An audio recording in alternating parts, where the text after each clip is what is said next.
Hey everyone, this is Jimmy with ProScout. Today we are out here in Belmont, North Carolina to do a sand and refinish on some red oak select hardwood floors. We're also gonna remove the carpet and install some hardwood floors upstairs. Here go the actual wood right here that's been acclimating for 7 days in the home. We're gonna do this area here. This is a game room when I came over. Come through here. We're also gonna stand and refinish these stairs right here.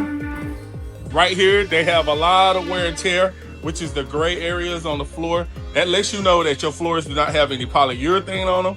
It lets you know that it's down to the raw wood and your floors are unprotected.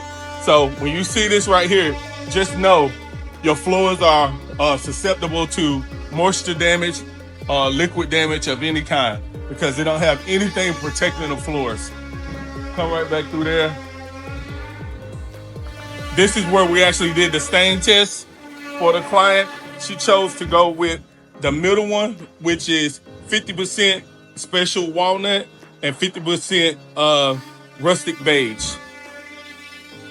Here go the different ones. You can tell there's a slight difference in each one. We like to do these, we call them stain displays, because it lets the client look at the actual colors that they want to pick for their floors against any paint colors or just in their home in general.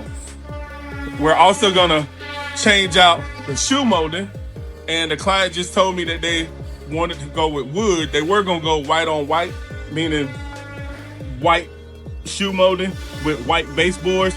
Then they changed their mind. Now they want to do wood shoe molding to match the actual floors. So we're gonna stain the shoe molding too.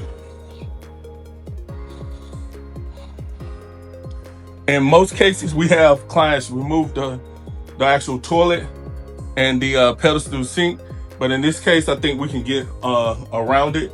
We typically do not remove any of those items, because every time we don't remove one, that valve right there always break and have a water leak. So we want the plumber to actually do that so they can deal with it. Installing hardwood floors in this stairwell.